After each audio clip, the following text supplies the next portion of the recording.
Pas ditën e së shtunës në ambientet e Fakultetit të Administratës dhe Biznesit pranë Universitetit të Tetovës në Kumanov, në organizim të klubit të shkrimtarëve Jehona e Karadakut, u mbajt edicioni i 34 i takimeve poetike të Karadakut.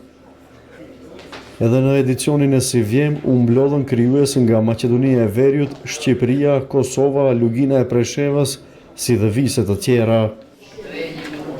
Nga zemra ju dëshiroj mirëseardhjen në manifestimin tradicional kulturor takimet poetike të Karadakut, edicioni 34 me radhë, që organizohet nga klubi i shkrimtarëve Jehona e Karadakut Kumanov. Sot jam i nderuar nga kryesia e këtij klubit, jem prezantues dhe të ndaj me ju momente të rëndësishme në këtë manifestim po aq të rëndësishëm për kulturën dhe artin vendas dhe në hapësirën shqiptare.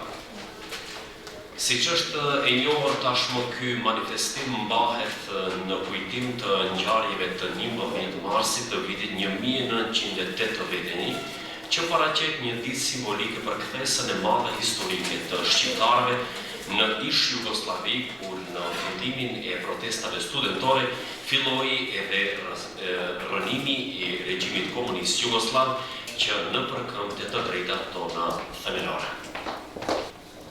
Duke u nisur nga koha kur ky institucion i poezisë u krijoi, është dëshmuar se falandarëve të tij entuziast dhe të palodhshëm, ai ka arritur të lë gjurmë të pashlyeshme në shiritin e krijimtarisë letrare dhe artistike të shqiptarëve, kudo që ata jetojnë e krijojnë. Ky klub i shkrimtarëve shqiptar nga Kumanova, që në vigjiljen e saj e deri më sot, ka ditur t'i përballojë sfidat më të ndryshme të kohës, duke mbetur një shembull i një organizate kulturore e cila me sens dhe me pasion i ka kultivuar vlerat e mirëfillta të këtij lloji të krijimtarisë shpirtërore. Manifestimi letrar i poezisë takimet poetike të Karadakut, me angazhimin e fuqishëm të anëtarëve të saj, ka arritur të etablohet si një eveniment mbarkombëtar vëllazëror, i cili i bashkon zemrat dhe mendjet e krijuesve tanë rreth bukurisë dhe fuqisë së poezisë. Në Kumanov, në Karadakun ton legjendar, në truallin kreshnik, ku natyra, historia dhe tradita ndërthuren, çuditshëm me shpirtin krijues e posit vendor dhe fjalën poetike të kulluar, të cilat së bashku bëhen ura lidhëse mes njerëzve, mes brezave dhe përjetimeve tona. Karadaku jon krenar, i spikatur me bukurinë dhe me historinë e tij, ka qenë gjithmonë një burim frymëzimi për poetët dhe për krijuesit e gjinive më të ndryshme artistike. Këtu fjala merr jetë, ndjenja bëhet varg dhe mendimi shndrohet në art. Poezia e bukur na kujton se edhe në kohë të ndryshme dhe të vështira, njeriu i jon, i vogël, gjithmonë ka gjetur forcë në fjalën, në shpirtin dhe në krijimtarinë e tij. Të dashur të pranishëm. Sot ne këtu jemi mbledhur jo vetëm për të dëgjuar poezi të bukura, për të njohur më afër njëri tjetrin, por edhe për të ndarë emocione, për të njohur zëra të rinj dhe të afirmuar, si dhe për të festuar kulturën tonë të përbashkët.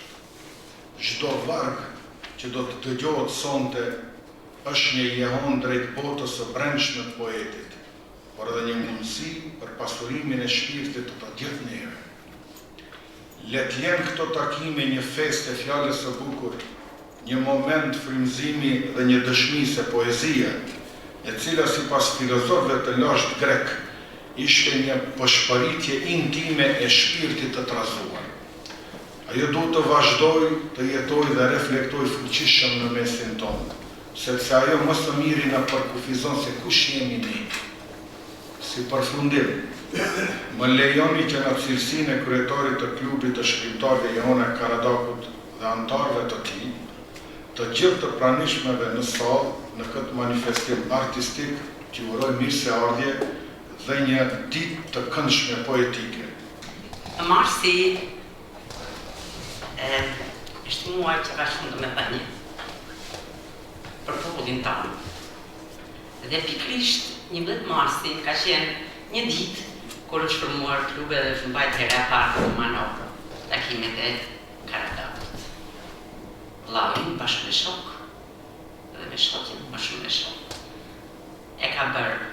E ka jetësu një iniciativë të tillë dhe sot fal punës së palotshme të gjithë gjeneratave që vijnë pas i ka mbjetur gjithë të vështirësive dhe sfidave që ka patur përpara.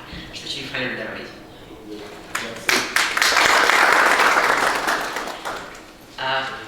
Unë nuk mirë me poezi, po poezinë e adhuroj dhe për mua poezia pra gjithë melodi të shpirtit që unë gjithmonë kam gjetur diçka nga ajo dhe tim ku kam pasur nevoja të ndryshme.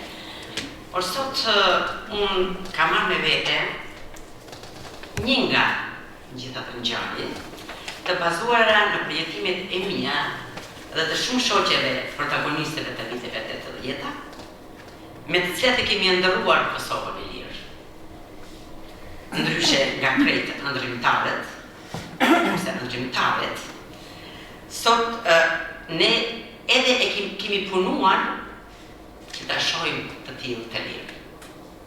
Ndaj sot, do të përqoj të ju disa ditë nga disa vende jo fort të këndshme, por pas të cilave na edhe më shumë e dëshironin një lirinë, me çdo kusht. Kësaj, ju të ta kuptoni më qartë pse pasoi lëvizja e guzimshme studentore dhe gjithë popullore në Kosovë.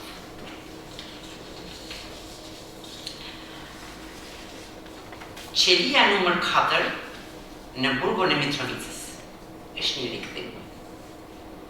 Jeta në nënpërshërimën e fletive të një plepi të njohur jashtë mureve të burgut. Pranvera është një nga sinët që mos e shumti e dua. Në çdo pranverë më rizgjohet dashuria për njeriu, natyrën, jetën. Qelia numër 4 e pavionit të femrave në burgun e Mitrovicës. Një dhomë e vogël, 3x2, me 6 krevete të hekurt, nga 2 1/1 anësh dhe 2 1/1 përballë. Në mes të krevatëve një hapësirë ngushtë, por ulur gjatë ditës. Në një qoshe në një kovë plastike për kryerjen e nevojave fiziologjike, ndërsa para meje një dele e hekurt me një vrimë në mes që quhet shpjunk, që e hapin gardianët nga jashtë, kur na kontrollojnë se çfarë bëjmë e mbyllen. Mbi derë lart në tavan janë grillat e hekurta të vetmet nga ku depërton pak dritë dhe ajër i papastërt nga korridori tjetër i kufizuar me një mur tjetër me dritare lart dhe njëkohësisht po ashtu janë të vendosura grillat. Pra pa këtij murit jashtë, përballë qelisë time, vërehet pjesa e sipërme e një plepi të njohur, që është për plot fletë. Gjeti me ngjyrë të gjelbërt, që përshkruajnë aq lehtë dhe më mbushin shpirtin plot jetë. Por jam e sigurt që gardianët janë brenda në byro, apo kanë dalë nga pavioni për të dërguar ndonjë të burgosur në pyetje, ose për të sjellë ndonjë të burgosur të re, hyp në derën e hekur dhe sodis. Dëgjoj, ndjej gjithë magjinë e vallëzimit të fletëve. Kënaqemi dhe i gëzojmë jetës që ka kuptim dhe qëllim. Bindem në bindjen e kauzën e lirisë, të shlerimit dhe të mëdhetësisë së Kosovës.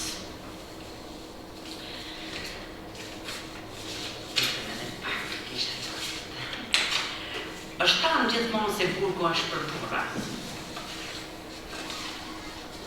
Por, praktika jonë nuk thoshte kështu. Bile dhe Seneca ngrihej mbi këtë filozofi.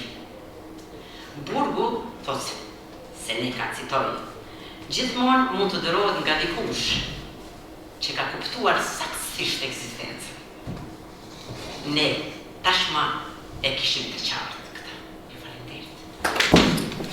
Duhet sakrifikohen për këtë festë të bukur që ka organizata e poetëve dhe shkrimtarëve të Karadakut, Iomit, Misionit. Ne të flasim shpesh për bashkim shpirtëror të shqiptarëve, por duhet sakrifikuar. Gjërat e bukura nuk bëhen pa sakrificë. Dhe ky ka qenë një nga motivi për të cilin neve kemi ndjerë atë jehonën e Karadakut deri në qytetin tonë, dhe ndoshta e gjithë botën shqiptare, dhe kemi ardhur që ta përjetojmë këtë emocion të bukur që poetët gjithmonë dhe shkrimtarët dinë ta adhurojnë. Nuk mund të flas shumë më gjatë se gjithsesi poezia i thotë të gjithë. Ju falenderoj të gjithëve që më dëgjuat dhe shpresoj që gjithçka do shkojë bukur, siç e shpresoj. Në pjesën e parë u mbajt ora letrare, në të cilën me poezitë e tyre konkurruese u prezantuan poetët pjesëmarrës.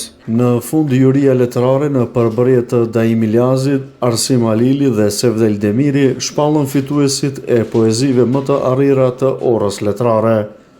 Konkretisht me çmimin kryesor Fadil Bekteshi u nderua poeti përmetar Ligor Shyti.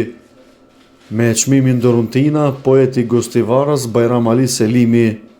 Me çmimin Jehona poetike, poetja Gjilanase Kaltrina Berisha.